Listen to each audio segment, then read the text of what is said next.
Bien. Hé Marc, s'il te plaît, concentre-toi, vieux. Alors, dès que t'as le but en vue, tu dis le code secret, sel. Ça marche, tu piges? Sel? Ouais, sel. Mais c'est débile. Ah ouais. Là-dedans, c'est le plus idiot des codes secrets. Non, c'est génial, c'est discret, personne ne le remarque. Mais je vais pas arrêter de dire sel tout le temps. Ouais, mais quand même. Ta sœur voit juste, sel c'est bête, trouve un autre Et mot. il attend dehors, faut que j'y aille. Ouais, bon, mais tu dis quand même, sel.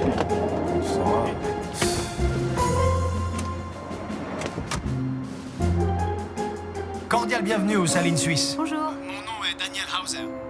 Je me réjouis de vous faire découvrir toutes nos installations. Vous n'allez pas être déçus. J'ai déjà tellement entendu parler de cette montagne de sel, je me réjouis de la voir. Oui, cette montagne. Montagne, on va aller la voir, c'est certain. Mais il y a une foule d'autres choses passionnantes à découvrir pour votre conférence. Oui, mais... Et ce serait vraiment dommage de ne pas les voir, non? Vous êtes contre? Non, non. Et merde. Bon, tu m'entends, Tina? Il faut que tu fasses gaffe à... Tina? Tina? Shit, on l'a perdu. Allez, on se bouge! Essayez donc d'imaginer un monde où il n'y aurait pas de sel. Plutôt fade. Très juste. Mais vous savez, le sel ne s'emploie pas que dans la cuisine. On en trouve dans votre sac à dos, votre bloc-notes, le cuir de vos chaussures, les colorants de vos habits, votre shampoing et votre maquillage. Et aussi, oui, même dans votre smartphone, on y trouve du sel. Oui, bien peu savent que notre monde moderne ne pourrait sans doute pas fonctionner sans sel. Regardez-moi ça. Tous ces objets contiennent du sel.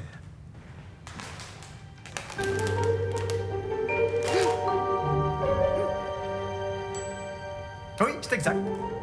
Dans les vitres aussi, il y a une matière première fabriquée avec du sel. Pour mieux voir au Et travers... là, où se trouve donc le sel dans cette revue? Elle ne semble pas tellement salée, celle-là.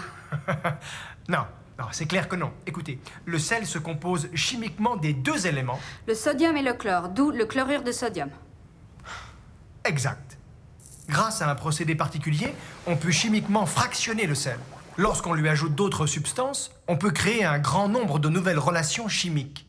Pour des médicaments, de la poudre à lever, des colorants, des matières synthétiques, du savon ou du papier. Notre corps, c'est pareil. C'est une sorte de petite usine chimique qui a besoin de sel pour beaucoup de choses. La gestion des liquides, le système nerveux, la digestion, la croissance osseuse. L'homme se compose de 180 à 300 grammes de sel, car toute forme de vie, et même tout le sel, nous provient de la mer à l'origine. Eh oui, les larmes aussi sont salées, n'est-ce pas? Ou la sueur. T'as entendu? C'est grâce au sel que t'as des os solides. Hilarant. Et elle se manifeste, si tu pouvais redescendre. Oui, mais comment va le sel jusqu'à la mer? La question stupide. C'est une excellente question. Eh bien, on n'a pas de certitude. Ce qui est établi, c'est que les fleuves et les rivières lessivent les sols, libèrent donc le sel en le transportant jusqu'à la mer. Ce qui est certain aussi, c'est qu'autrefois, il fallait transporter le sel jusqu'ici, depuis des régions très reculées, et qu'il avait énormément de valeur. Une valeur telle qu'on le surnommait aussi l'or blanc. Des royaumes entiers ont fleuri ou sont tombés en déchéance à cause du sel. Les soldats étaient payés avec du sel, d'où le mot salaire d'ailleurs. Et en Inde... Hé, bouge-toi, ma vieille. Marc, là, il va plus tenir. Britannique à genoux Mais en oui, je raison de sais. ses... Mais je vous assomme avec mon blabla. Non, c'est vraiment captivant, ça. Le sel qui vaut autant que l'or. Mais aujourd'hui, c'est plus le cas. Pourquoi? Eh bien, vous savez, c'est que dans un grand nombre d'endroits du monde, de gigantesques gisements de sel ont vu le jour. Chez nous aussi.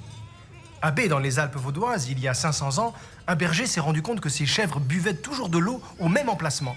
C'est comme ça qu'on y a découvert du sel. On a supposé qu'en dessous, il devait y avoir un lac de sel souterrain et on a creusé des grottes dans la roche pour essayer de le trouver. Et c'est là qu'on s'est rendu compte qu'en fait, le sel était emprisonné dans la roche. À B, il y a d'ailleurs un musée minier absolument fantastique à l'intérieur même de la montagne. On peut rouler dans les anciennes galeries et c'est absolument spectaculaire. Et ici, à Schweizerhalle, en 1836, Carl Christian Friedrich Glenk a découvert du sel. Et peu après, En différents endroits de la région. on en a trouvé aussi. Mais minute. Alors comme ça, tout le sel ne vient pas de la mer? Mais si, je vous raconte ça tout de suite. Hé, ils vont à la montagne de sel. Ce qui est prescrit est prescrit.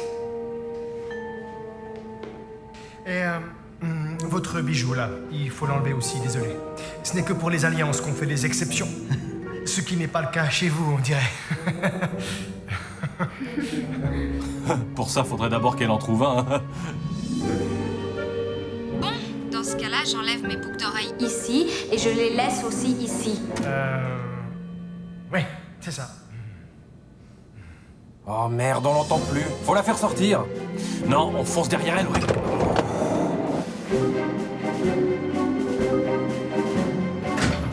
Voilà.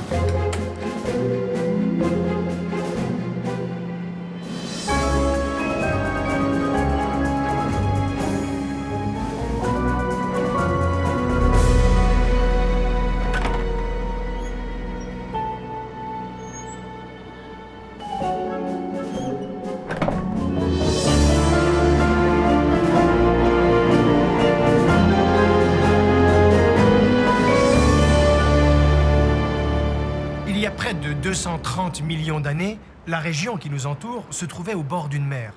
Appelons-la mer originelle. Des lagunes se sont formées et l'eau n'est plus parvenue à s'écouler. Cette eau s'est évaporée et il s'est formé une très épaisse couche de sel. Au fil des années, cette couche a lentement été recouverte. C'est la raison pour laquelle, en de nombreux endroits de notre pays, on trouve du sel dans le sous-sol. Oui, mais comment on récolte tout ce sel? Fondamentalement, il existe 3 façons d'avoir accès à ces ressources. La plus vieille méthode consiste à récolter le sel de mer dans des marais salants. Au printemps, on laisse l'eau de mer pénétrer dans les bassins. L'eau s'évapore et laisse apparaître une couche de sel.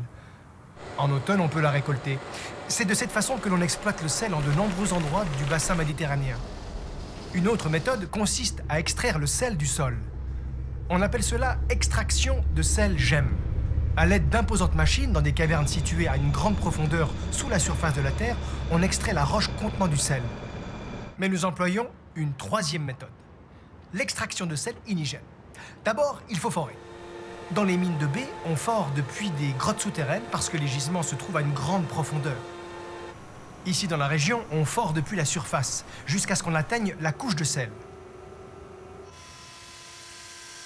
Ensuite, on introduit de l'eau sous pression dans les trous, ce qui dissout le sel. Des cavernes se forment, elles sont pleines de saumure, nom que l'on donne à cette solution salée extrêmement concentrée. Nous la pompons et l'acheminons au moyen d'un pipeline jusqu'ici, dans le réservoir de saumure. Ils sont où, ces puits de forage? Là autour, il y en a plusieurs. En ce moment, on a par saline à peu près de 20 à 25 puits de forage en activité. Dans un de ces puits de forage, on peut récolter du sel pendant 10 à 20 ans environ. Les cavernes ont jusqu'à 70 mètres de diamètre et 40 mètres de haut. Une fois leur exploitation terminée, on les ferme. Dans quelques-unes de ces vieilles cavernes, on pompe depuis ici du plâtre et de la chaux qui n'ont pas été évacués des installations d'épuration de saumure. Bien.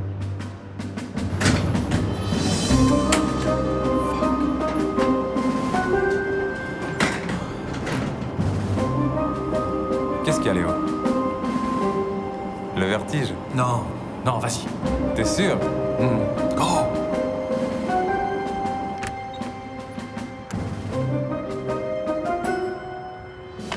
Ça va? Oui, oui.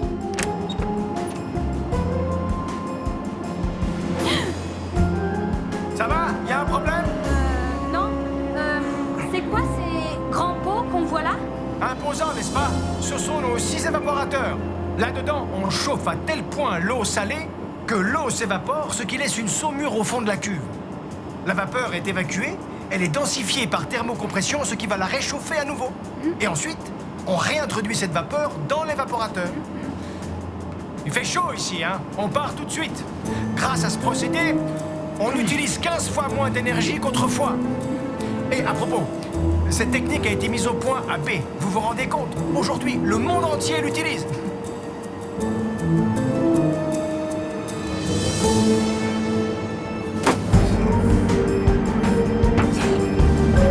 Ça joue? Ouais. Après l'évaporateur, la saumure descend par ici dans la centrifugeuse où elle est débarrassée de son eau. En fait, c'est une sorte d'essoreuse à salade. Ensuite, dans le séchoir en continu, on débarrasse le sel de toute humidité résiduelle. Alors, jusqu'à cet endroit, le sel, ce n'est que du sel. Et depuis là, les routes de nos produits salés se séparent. Voilà du sel alimentaire. Sur mandat de la Confédération, on lui ajoute du fluor et de l'iode. Le fluor aide à prévenir les caries et l'iode protège contre l'apparition du goitre. C'est quoi le goitre? C'est une hypertrophie de la glande thyroïde. Une maladie, donc. Vous n'en avez jamais vu? Non. Normal. C'est devenu très rare grâce à notre iode. Ici, à Schweitzer Allee, le sel alimentaire que nous produisons est appelé Juracell. À Bay, il se nomme sel des Alpes. À ce propos, nous produisons également à Bay un sel absolument délicieux selon une méthode de fabrication séculaire.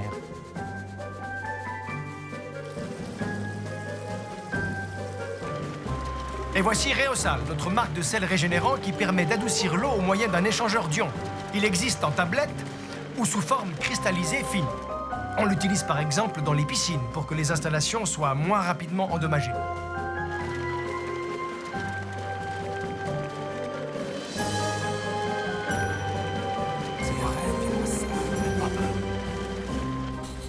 Les sels pharmaceutiques sont utilisés en médecine, par exemple pour les infusions. Ce sel doit être extrêmement pur. La qualité de notre sel est constamment contrôlée lors de chaque étape de la production. Pour les éleveurs de bétail, nous produisons des sels agricoles. On utilise aussi beaucoup de sel dans le commerce, mais également dans l'industrie. C'est le produit de base de tous les articles que je vous ai montrés au musée. Et là, je vous présente notre stockage vertical. Il sert au stockage intermédiaire des marchandises. Et il est totalement automatique. Wow! Fascinant, n'est-ce pas? On produit aussi du sel pour le bien-être, à usage domestique ou pour les bains de saumure. On peut acheter tous ces produits dans nos magasins de Bay ou de Schweitzer Allee. Il vient de l'Himalaya, ce sel. Des montagnes du Pakistan. À propos de montagnes, vous vouliez voir notre montagne de sel, non? Ah oui, la montagne de sel, volontiers.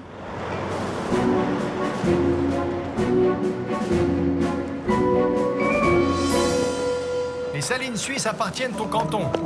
Mandat nous est donné de garantir l'approvisionnement de toute la Suisse jusqu'aux dernières vallées, en sel à dégeler, d'où nos immenses halles de stockage.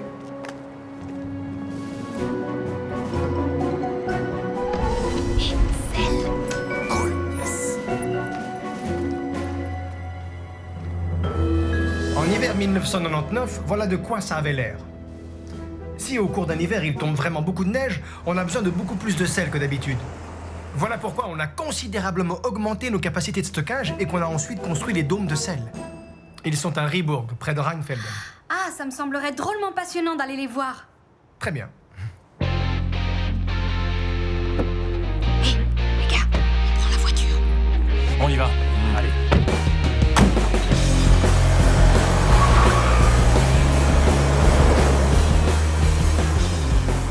Nous avons en tout 3 sites de production.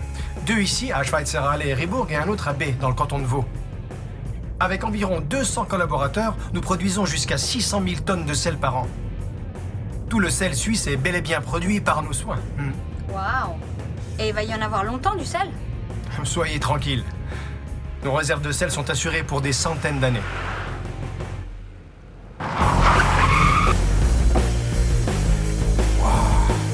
Trop fort.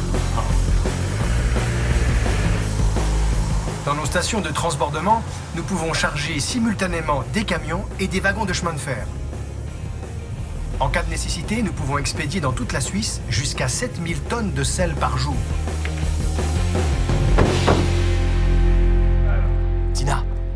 Tina, faut que tu réussisses à bloquer la porte, d'accord? Enfin. Eh oui, plus de 100 000 tonnes de sel peuvent être stockées sous ce gigantesque dôme en bois.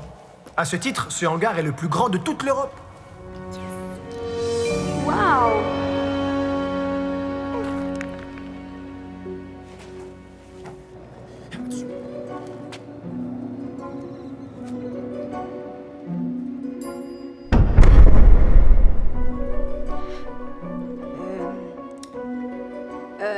Vous seriez d'accord de vite m'immortaliser devant votre montagne de sel? Et faudrait peut-être ouvrir la porte parce que plus de clarté, c'est mieux quand même. J'ai une meilleure idée.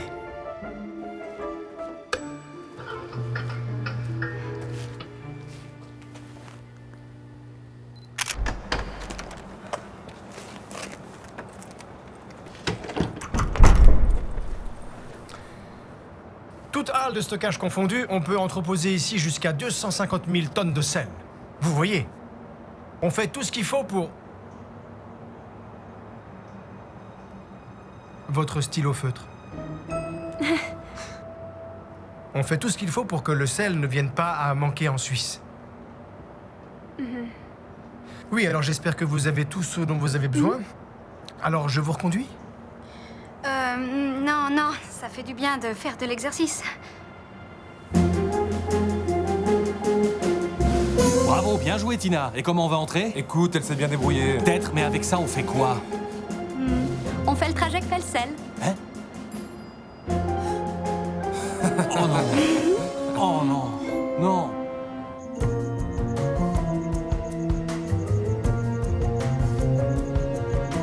Hé les gars, vous savez que quand on fait du sport, on devrait consommer des boissons isotoniques pour compenser le sel perdu par le corps en transpirant.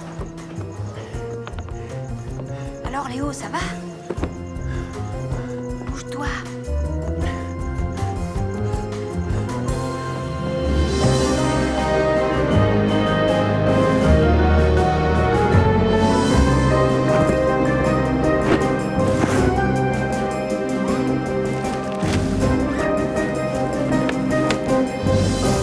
Alors, là-haut, l'exercice vous fait du bien? Et merde. Vous m'en faites une belle d'équipe. Alors, ok. Montrez-moi ce que vous avez dans le ventre.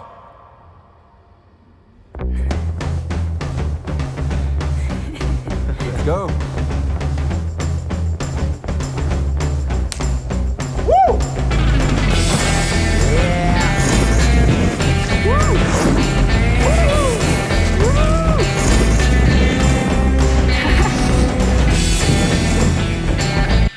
Incroyable. Oui.